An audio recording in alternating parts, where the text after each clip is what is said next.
தேவன். நான் இந்த வார்த்தை உங்களுக்கு வல்லமை. அப்போ நமக்கு நம்மோடு கூட நமக்குள்ள இந்த இயேசு இருப்பதுனால நீங்க ஒரு காரியத்தை இன்னைக்கு இந்த ஃபெஸ்டிவல்ல தெரிஞ்சுக்கணும். அவருடைய வல்லமை நமக்குள்ள இருந்து வெளிப்படும். வெளிப்படும். நான் இயேசு நம்மோடு கூட இருந்தா அவர் பெரிய காரியங்களை செய்வார். அதை நீங்க பிலீவ் பண்ணுங்க. நான் சொல்றேன், இன்னைக்கு அதை ஒரு விசுவாசமா உங்களுக்கு கொடுக்கிறேன். The festival of multi power. ஆண்டவர் நம்ம கூட இருந்தா வல்லமை வெளிப்படும். எங்க வீட்டு முன்னாடி ஒரு குடிகாரன். அந்த குடிகாரன் என்ன பண்ணுவான்னா, எங்களை டெய்லியும் குடும்ப ஜெபம் பண்ண விடாம பண்ணுவான். என்ன செய்வார் அப்படின்னா, அப்பதான் வந்து வாசல்ல நின்று, ஏய் நான் யார் தெரியுமா, எனக்கு அவரை தெரியும் இவரை தெரியும் அப்படின்னு வந்து பாடுவான். எங்களுக்கு ஒரே வந்துட்டாயா இன்னைக்கு நம்ம ஜெபத்துக்கு ஆப் வைக்க, ஒன்றும் பண்ண முடியாது. அப்ப இப்படியே ஒரு ஒரு நாள் பண்ண அவன் சொல்லுவான் தெரியுமா, அவன் அந்த ஆவியில வந்து சொல்றான், எனக்குள்ள ஒரு சிங்கம் இருக்கு அப்படின்றான். நான் சொல்றேன், என்னடா குடிகார கோட்டரை ஊத்திட்டு வந்துட்டு அவனுக்குள்ள சிங்கம் இருக்குதான், அவனுக்குள்ள ஒரு ஆவி இருக்குன்னா, அப்ப நமக்குள்ள இருக்கிற ஆவி என்ன ஆவி, நமக்குள்ள இருக்கிற வல்லமை என்ன வல்லமை அப்படின்னு நானும் என் ஒய்ஃப் எல்லாருமே ஒரு நாள் பாரத்தோட, இது என்ன ஆண்டவரே, ஒவ்வொரு நாளும் கெட்ட வார்த்தை வேற பேசுவோம். அதுவும் பிள்ளைங்க கேட்காத வார்த்தை. இது வரைக்கும் நாங்க வீட்டில் அந்த வார்த்தை கூட எங்களுக்கு தெரியாத அந்த உச்சரிப்பு இல்லாத வார்த்தைகளை வந்து அவன் பேசுவான். அப்படி பேசும்போது எங்களுக்கு ரொம்ப கஷ்டமா இருக்கும். என்ன ஆண்டவரே இப்படிலாம் இருக்க இந்த உலகத்துல, எங்களால ஜெபிக்க கூட நிம்மதியா முடியலேன்னு சொல்லும் போது கர்த்தர் சொன்னாரு ஒரே வார்த்தை, முழங்கால் போடு, உனக்குள்ள ஒரு வல்லமை இருக்கு அப்படின்னு, உனக்குள்ள ஒரு அபிஷேகம் இருக்கு, அந்த அபிஷேகம் நுகங்களை முறிக்க போகிறது. ஹல்லேலூயா. உங்க ஜெபத்திற்கு கர்த்தர் வல்லமையாக பதில் கொடுக்க போகிறார். அப்படி முழங்கால போட்டு நானும் என் மனைவி என் பிள்ளைங்க 4 பேரும் அப்படியே ஆவியில நிரம்பணும். நிரம்பி அந்த ஆவியை இயேசுவின் நாமத்தினால அன்னைக்கு கடிந்து ஜெபிச்சோம். இயேசுவின் நாமத்தினால இந்த குட்டிவெறியின் ஆவி இந்த பக்கம் வரக்கூடாது ஆண்டவரே, இனி எங்க எல்லை பக்கமே வரக்கூடாது ஆண்டவரே. அது ஜெபிச்சு 3 வருஷம் ஆகுது. அந்த ஆவி இன்னும் இந்த பக்கம் வரவே இல்லைங்க. அந்த ஆளும் வரல. வருவாரு போவாரு, தோத்துறோம்னு சொல்லிட்டு எங்க வீட்டை பார்த்து தோத்துறோம்னு சொல்லிட்டு மேல போயிடுவாரு, அமைதியா போயிடுவாரு. பாருங்க அவருடைய வல்லமை நீங்கள் நினைப்பதற்கும் நீங்கள் ஜெபிப்பதற்கும் நீங்கள் வேண்டிக் கொள்வதற்கும் அதிகமாய் கிரியை செய்கிற வல்லமை உங்களிடத்துல இருக்கிறது. நான் சொல்றேன், அவர் உங்களுக்கு வல்லமையை தருவார், தாளந்துகளை தருவார், வரங்களை தருவார், உங்கள் பேரை பெருமைப்படுத்துவார், உங்கள் பிள்ளைகளை உயர்த்துவார். ஏன்னா உங்களுக்குள்ள இருக்கிற வல்லமை அப்படிப்பட்டது. அந்த வல்லமையை இந்த ஃபெஸ்டிவல்ல கர்த்தர் கிரியேட் பண்ணுகிறார். எனக்குள்ள அந்த வல்லமை இருக்கா அப்படின்னு சொல்லுங்க. உங்க வாழ்க்கையில அந்த வல்லமை வெளிப்பட போகிறதை மற்றவர்கள் பார்க்க போகிறார்கள். அப்ப பாருங்க என்ன நடக்கும் அப்படின்னா, உங்களை ஜனங்கள் யாரும் பார்க்க மாட்டாங்க. உங்களுக்குள்ள இருந்து தேவனுடைய வல்லமை வெளிப்படுகிறதை, உங்களுக்குள்ள இருந்து ஒரு வல்லமை வெளிப்படுகிறதை ஜனங்கள் பார்க்க போகிறார்கள். ஹல்லேலூயா. உங்களுக்குள்ள இருந்து கர்த்தர் செய்யக்கூடிய பெரிய காரியங்கள் பயங்கரமாய் இருக்க போகிறது. ஹல்லேலூயா. இந்த வல்லமை பாருங்க, ஏதோ மற்றவங்களுக்கு மாத்திரம் இல்லை, உங்களுக்கே அந்த வல்லமை செயல்படும் பாருங்க.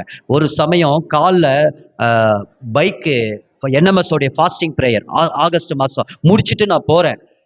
ஆகஸ்ட் அந்த ப்ரேயரில் உட்காடுறேன். எனக்கு கர்த்தர் விஷன் கொடுக்குறாரு.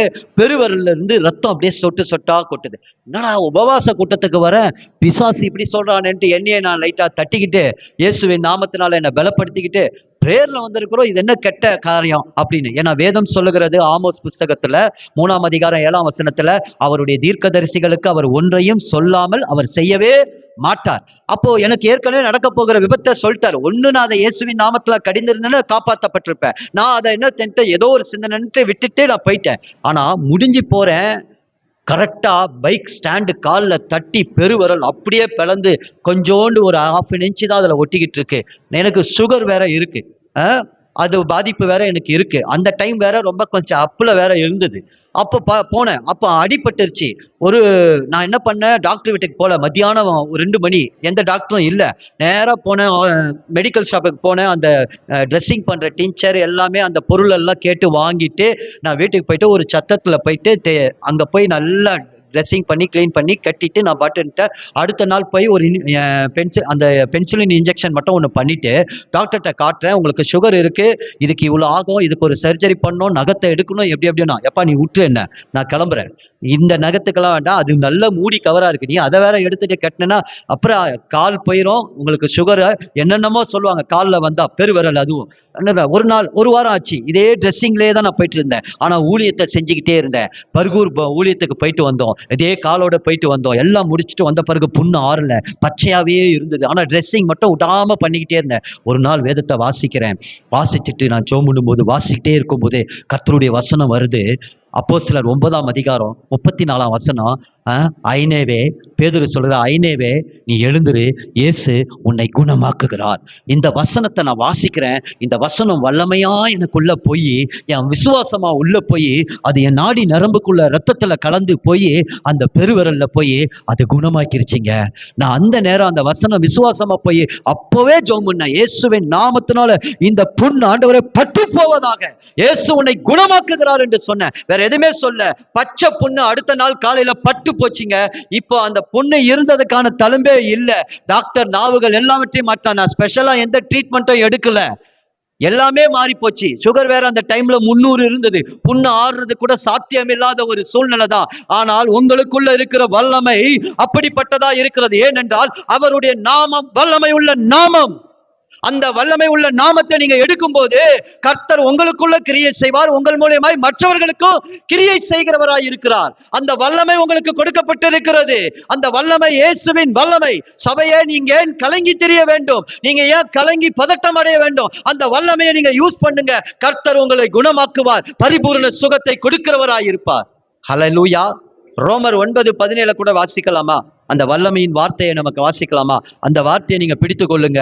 இன்னிலிருந்து நான் சொல்றேன், அன்னைக்கு ஆபிரகாமுக்கு அழைத்த தேவன் ஆதியாகமம் 17:1 சொன்ன வார்த்தை தான், ஐ ஆம் எ அல்மைட்டி காட். நான் சர்வ வல்லமை உள்ள தேவன், எனக்கு முன்பாக நீ உத்தமனா இரு. அதுதான் அவர் கொடுத்த கமாண்ட், வேற எதுவுமே இல்லை. நீ ஆண்டவர் மேல உத்தமனா இருந்தா என்னன்னா, நான் சொன்ன வார்த்தையை நம்பி விசுவாசித்து இருங்க. அந்த வல்லமை ஒரு நாள் கிரியை செய்யும். வாசிக்கலாமா? ரோமர் 9:17 பாருங்க. பாருங்க, நல்ல தெளிவா அந்த வசனத்தை வாசிங்க. மேலும் என்னுடைய வல்லமையை உன்னிடத்தில் காட்டும்படி என்னுடைய நாமம் பூமியில் எங்கும் பிரஸ்தாபப்படும்படியாகவும் உன்னை நிலைநிறுத்தினேன். உங்களை என்னை எதுக்காக தெரிந்து கொண்டார்? அவருடைய நாமம் பிரஸ்தாபப்படும்படி, அவருடைய வல்லமை விளங்கும்படி. நம்ம கிட்ட ஆண்டவருடைய நாமம் இருக்கு. என்னுடைய நாமத்தினால ஒண்ணு இல்ல, என்னுடைய பலத்தினால ஒண்ணும் இல்ல. அதனாலதான் சகரியா சொல்லுகிறார், பலத்தினாலும் அல்ல, பராக்கிரமத்தினாலும் அல்ல, தேவனுடைய ஆவியினாலே ஆகும். ஆவியை பெற்ற தேவ ஜனமே, நீங்க கலங்காதீங்க. வியாபாரம் சரியில்லைன்னா இயேசுவின் நாமத்தினால நீங்க ஜெபிங்க. அந்த வல்லமைகள் எல்லாம், ஆண்டவருடைய வல்லமை இறங்கி வரும். ஆமென். பார்வோனு முன்னாடி எத்தனை சர்ப்பங்களை தூக்கி மந்திரவாதிகள் போட்டாலும் மோசே கையில இருந்த ஒரே ஒரு வல்லமை, பார்வோனுக்கு முன்பாக தேவனுடைய வல்லமையை வெளிப்படுத்த கூடுமானால் உங்களையும் அந்த வல்லமை நடத்தும். இந்த ஃபெஸ்டிவல் அப்படி மல்டி பவரை கொடுக்க போகிறது. எத்தனை பேர் இதை விசுவாசிக்கிறீங்க? நீங்க ஒவ்வொரு தடவையும் இந்த செய்தியை கேட்டிருப்பீங்க. இந்த செய்தி உங்களுக்கு வித்தியாசமா தான் இருக்கும். ஆமென். உங்களை வல்லமை விளங்கும்படியாக கர்த்தர் நம்மை நிலைநிறுத்தியிருக்கிறார்.